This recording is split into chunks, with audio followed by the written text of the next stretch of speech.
with all of those experiences today, in hindsight, could that add value to the relationships that you have now in your business? Absolutely, without question. And it's funny, when you're in your career path, right? Yeah. You don't know what path you're on. I never knew where I was going to go, but I was never afraid to take on a challenge. I was never afraid to say, okay, I don't really know how to appraise a gas station, but I'm going to figure it out. I'm going to ask my boss. I'm going to get some guidance along the way, and then you do it. So after 15 months, I was recruited back to where I had interned, which was, and that's now Grosvenor. How do you say that? It was a different company? So it was Legg Mason Real Estate Services when I interned with them in 2004. This was now 2006. They had been acquired, that division of Legg Mason was acquired by a London-based firm called Grosvenor, which is actually the largest property company in the world, or the oldest property company in the world. It's a 300-year-old property company. 300 years. That's a cultural crazy history. Case study, is it? So it's a 300-year-old property company that was started with a dowry of the lands of Mayfair and Belgravia, which, if you know London at all, those are the two highest priced pieces of real estate probably in the world. They're way up there. And the U.S. Embassy in London actually sits on Grosvenor's land.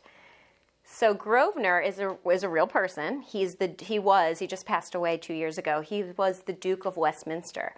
And so he was actually the godfather of Prince William.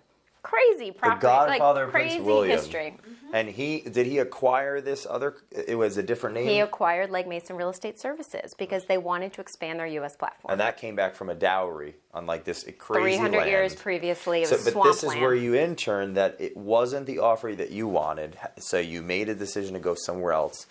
And do you feel like that year and a half, when you ended up facing some fear or facing whatever obstacles, did that prepare you better? Do you think you were better off to go later there? Absolutely, because their path was, Legg Mason's path, which became ultimately Grosvenor, was 2 years in one division, and then you'll be promoted into acquisitions.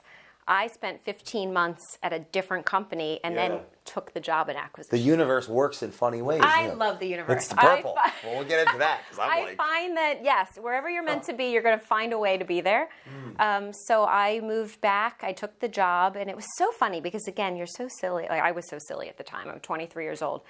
And I was starting to be recruited by a managing director who was previously Legg Mason, now Grosvenor.